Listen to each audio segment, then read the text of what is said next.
Dear students, पिछले video में हम सीख रहे थे दो या दो से अधिक सिंपल सेंटेंसेस को जोड़कर एक नया सिंपल सेंटेंस बनाना, और वो भी प्रीपोजिशन का प्रयोग करके। जी हाँ, आज हम उसी वीडियो को और कैरी ऑन करते हैं और कुछ जो शेष बचे हुए प्रीपोजिशंस हैं उनका प्रयोग भी हम सीखते हैं, और फिर फाइनली अंत में आकर के हम लास्ट मीन्स अंतिम नियम को हम यहाँ पर आज पढ़ेंगे बाय यूजिंग कंजंक्शन। तो चलिए ज़रा देख लेते हैं वो कौन से प्रीपोजिशंस हैं जो छूटे हुए हैं, और उनको हम ज़रा देख लेते हैं कि उनका प्रयोग हम कब, कहाँ और कैसे करते हैं। देखिए यहाँ पर आपके सामने तीन प्रीपोजिशंस हैं यहाँ पर, at, due to, on account of. At का प्रयोग हम कई डाइवर्सिफाइड सिचुएशंस पर करते हैं, बट यहाँ पर due to and on account of ये दोनों ही ऐसे प्रीपोजिशंस हैं जिनका प्रयोग हम वास्तव में जहाँ कहीं रीज़न एंड रिजल्ट ऐसा कुछ शो हो रहा होता है, मीन्स अगर दो सेंटेंसेस आपके सामने ऐसे लिखे हुए हैं जिनमें एक सेंटेंस रीज़न है और दूसरा सेंटेंस रिजल्ट है, मीन्स कारण और परिणाम है। ज़रा देखिए यहाँ पर दो सेंटेंसेस आपके सामने हैं। She behaved very rudely with me, उसने मेरे साथ बहुत ही खराब व्यवहार किया। और यहाँ पर दूसरा सेंटेंस है आई वॉज क्वाइट डिस्प्लीज्ड, और मैं बहुत ज़्यादा नाखुश था, अप्रसन्न था, अर्थात मुझे अच्छा नहीं लगा। तो यहाँ पर एट का प्रयोग हम विशेष रूप से इसलिए बता रहे हैं क्योंकि कुछ ऐसी वर्ब्स होती हैं जैसे डिस्प्लीज्ड, कुछ ऐसी वर्ब्स होती हैं जिनके बाद वो फॉलो करता ही करता है। ओके, मिस डिस्प्लीज्ड एट, यहाँ पर हम एट का प्रयोग करेंगे। बट कई बार ऐसा होता है कि जब यहाँ पर प्लीज्ड का प्रयोग होता है तो प्लीज्ड के साथ विद का प्रयोग कर दिया जाता है। ओके, तो यहाँ पर हमने एट को तो इसलिए रखा है क्योंकि एक एग्जाम्पल ऐसा रखा हुआ है, अदरवाइज यहाँ पर due to, on account of का प्रयोग आपको इन सिचुएशंस पर करना है। जरा देखिए, she behaved very rudely with me, उसने मेरे साथ बहुत बुरा व्यवहार किया, ये कारण था मेरे डिस्प्लीज होने का। ओके, तो जब कभी ऐसी कोई सिचुएशन आती है तो आपको क्या करना होता है, कारण बताने वाला जो सेंटेंस है, मीन्स रीज़न बताने वाला जो सेंटेंस है, उस सेंटेंस को हमें एक फ्रेज़ में चेंज करना होता है। एंड मैं आपको पिछले वीडियोज़ में बतला चुका हूँ कि उन फ्रेजेस को आप किस तरीके से बना लेते हैं। सिंपली आप करते हैं, देखिए फिर से बता रहा हूँ, अगर सब्जेक्ट होता है उसका पॉजेसिव केस हम प्रायः ले आते हैं, तो यहाँ पर सी का पॉजेसिव केस बन जाएगा हर। बिहेव, इसको हम प्रायः नाउन में चेंज कर देते हैं, तो बिहेव्ड को अगर नाउन में चेंज करेंगे तो बिहेवियर बनेगा, बिहेवियर ये नाउन हो गया। ऑलराइट, अब यहाँ पर देखते हैं कि ये चूँकि र्यूडली ये एक एडवर्ब है और ये बिहेव को मॉडिफाई कर रहा है। अब चूँकि बिहेव को हमने अगर नाउन में चेंज कर दिया तो इस एडवर्ब को भी हम एडजेक्टिव में चेंज कर दें, क्योंकि एडवर्ब क्या होता है, वो वर्ब को मॉडिफाई करता है, और जो एडजेक्टिव होता है वो नाउन को क्वालिफाई करता है। तो सिंपली आप जानते हैं, मैं आपको पिछले वीडियो में बतला चुका हूं कि अगर आप एल वाई हटा देते हैं तो वही वर्ड र्यूड एडजेक्टिव बन जाएगा और वो सिंपली इस नाउन को क्वालिफाई करने लग जाएगा। और इसका प्लेस भी आप जानते हैं कि नाउन से ठीक पहले रखते हैं, तो बन जाएगा हर र्यूड बिहेवियर, हर र्यूड बिहेवियर। अब यहाँ पर आते हैं, एक वर्ड और बचता है वेरी। अब वेरी ये मॉडिफाई करेगा, अभी कर रहा था एडवर्ब को, अब अगर हम इसी एडजेक्टिव से पहले अगर इसको रख देंगे तो ये वास्तव में इस एडजेक्टिव को मॉडिफाई करने लग जाएगा, तो वेरी र्यूड बिहेवियर। अब ये देखिए जरा, सी बिहेव्ड वेरी र्यूडली, यानी इसको हमने क्या कर दिया, इसको हमने एक फ्रेज में चेंज कर दिया। अब यहाँ पर इसको चेंज करने की ज़रूरत नहीं है, simply her very rude behaviour with me. Alright, और इसके साथ हमें इस फ्रेज को जोड़ देना है। अब कैसे जोड़ देना है, देखिए ये जो रिजल्ट बताने वाला जो सेंटेंस है उसको हम एज इट इज़ रख देंगे, आई वॉज क्वाइट डिस्प्लीज्ड। ये सेंटेंस लिख दिया। इसके बाद आपको ये देखना है कि आप डिस्प्लीज के बाद एट भी लगा सकते हैं, चूंकि रीज़न है तो आप हमेशा ही ड्यू टू लगा सकते हैं, और साथ ही साथ ऑन अकाउंट ऑफ भी लगा सकते हैं। बट स्पेशली इस केस में आप एट को भी लगा सकते हैं, चूंकि डिस्प्लीज्ड के बाद एट लगता है। अदरवाइज आप चाहें तो यहाँ पर ड्यू टू का यूज़ भी कर सकते हैं एंड ऑन अकाउंट ऑफ का भी यूज़ कर सकते हैं। ओके, मैं यहाँ पर फर्स्ट इंस्टेंस में एट का प्रयोग कर रहा हूँ, I was quite displeased at her. अब यहाँ पर हमने क्या किया, her very rude behaviour with me, behaviour with me. Okay, इस तरीके से अब अगर आप विथ मी नहीं भी लगाते हैं तो इनफैक्ट आई वॉज डिसप्लीज्ड, वो मी मेरे लिए ही किया गया है, तो अगर आप यहाँ पर विथ मी को पूरी तरह से रिमूव भी कर देते हैं तो भी पूरा का पूरा सेंस निकल करके आ जाएगा।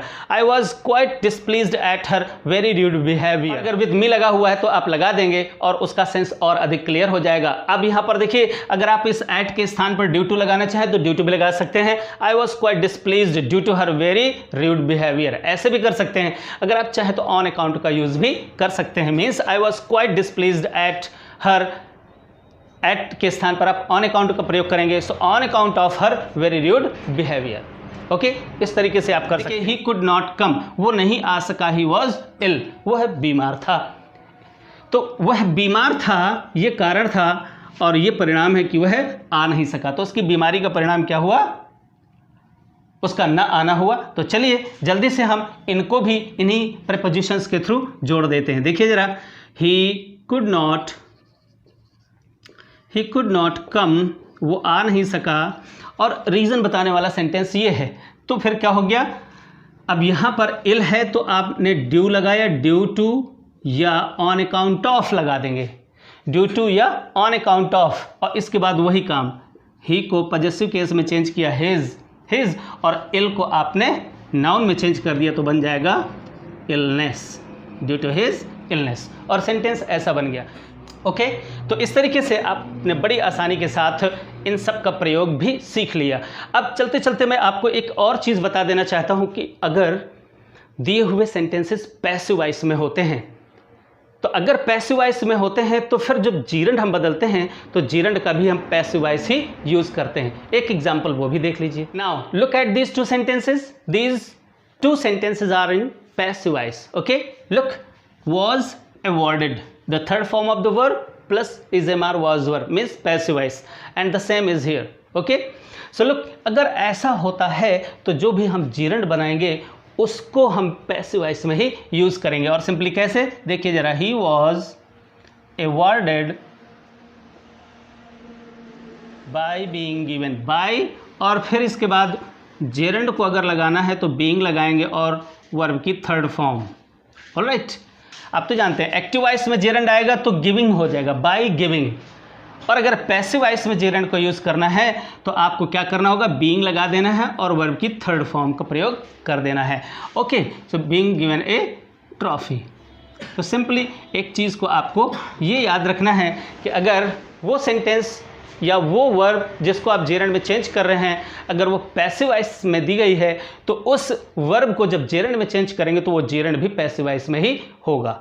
Alright students, so now these were the prepositions हैं, and by using those prepositions you can easily combine two or more than two simple sentences. Now at last, so this is the last rule and also the last video on simple sentences. all right, so देखिए जरा, वो अंतिम चीज़ क्या है?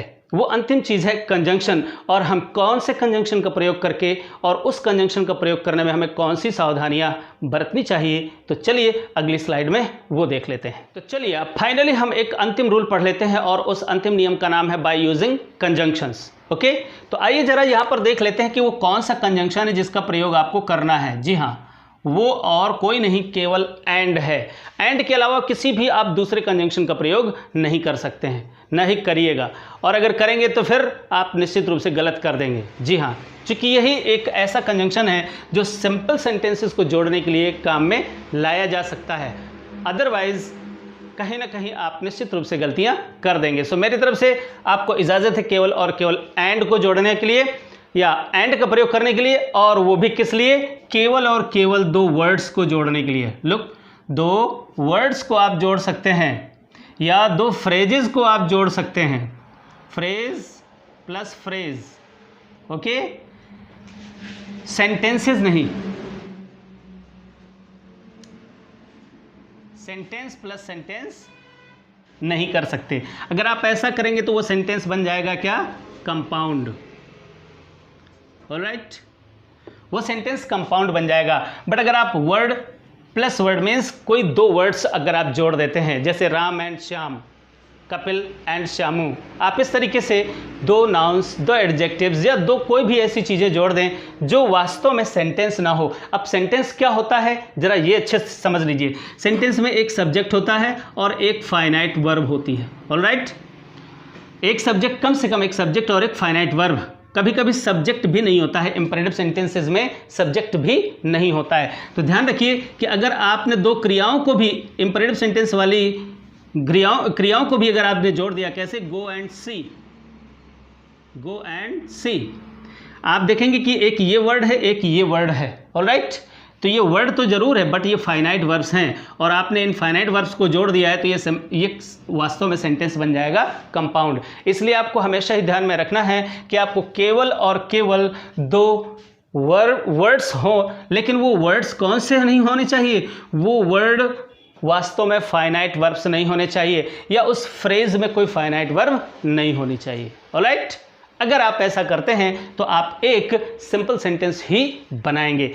चलिए जरा कुछ examples देख लेते हैं। वेल सो देखिए जरा स्टूडेंट्स, ये एग्जांपल्स देखिए, यहाँ पर क्या लिखा हुआ है, आई बॉट ए पेन, मैंने एक पेन खरीदा, आई बॉट ए पेंसिल, मैंने एक पेंसिल खरीदी, and I bought an ink pot also, और मैंने एक इंक पॉट भी खरीदी।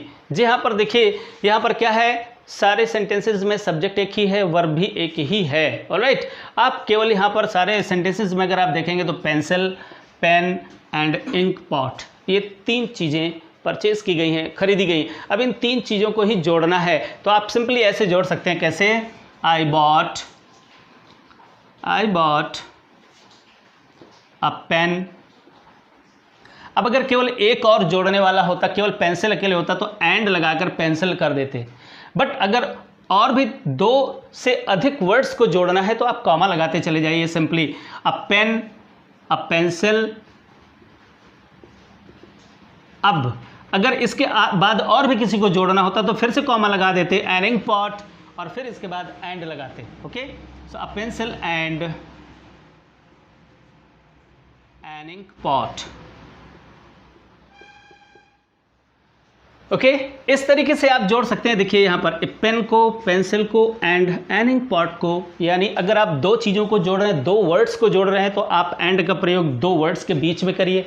अगर आप तीन को जोड़ रहे हैं तो पहले दो के बीच में कॉमा लगाएं और अंतिम दो के बीच एंड लगाएं। अब अगर आप 4, 5, 6, 7, 8, 9, 10 चीज़ों को जोड़ते चले जा रहे हैं तो आपको हर एक चीज़ के बाद में आपको कॉमा लगाता चले जाना है, आपको वर्ड के बाद कॉमा लगाता चले जाना है, और लास्ट के जो दो वर्ड्स हैं उन दो वर्ड्स को जोड़ने के लिए आपको एंड का प्रयोग करना है। ऑलराइट, अब ध्यान से देखिए, यहाँ पर केवल एक फाइनाइट वर्ब है। समटाइम्स अगर आप इन्हीं सेंटेंसेस को कुछ ऐसे जोड़ दें तो ये सेंटेंस बन जाएंगे कंपाउंड। कैसे, I bought a pen and I bought a pencil. अगर आपने सिंपली क्या कर दिया, दोनों, तो ये दोनों सेंटेंस आपने जोड़ दिए। ओके, तो ये सेंटेंस बन जाएगा कंपाउंड। और आपको सिंपल सेंटेंस बनाना है तो इस तरह से केवल वर्ड्स को जोड़ने मात्र के लिए आपको एंड का प्रयोग करना है। ओके, बाकी सेंटेंसेस को जोड़ने के लिए आपको अन्य किसी भी दूसरे कंजंक्शन का प्रयोग नहीं करना है। अब आप एक्सरसाइज करें बड़े अच्छे से। आपको सिंथेसिस में अब जो भी प्रॉब्लम्स आए तो कमेंट बॉक्स में जा करके अपनी सारी प्रॉब्लम्स लिख दीजिए। मैं एक एक करके सभी की प्रॉब्लम्स को आपको निश्चित रूप से उसका सलूशन दूंगा। अब मैं यहाँ पर इस वीडियो को समाप्त करता हूँ। मैं अगले वीडियो में कुछ बहुत ही इंपॉर्टेंट आपके लिए लेकर के आने वाला हूँ। सिंपली नेक्स्ट वीडियो में मैं कोशिश करूँगा कि आपको एंड एज वेल एज और ये जो कंजंक्शंस हैं, इन कंजंक्शंस के बीच में मैं एक डिफरेंस बताने का प्रयास करूंगा अगले वीडियो में, जो कि आपको बहुत ही अच्छा लगेगा। I believe. जाते जाते मैं आपको कहना चाहता हूं कि अगर आपको मेरा वीडियो अच्छा लगता है, अगर आपने इसको देखा हुआ है तो इसको लाइक करिए, सब्सक्राइब करिए और साथ ही शेयर भी करिए। Thank you very much.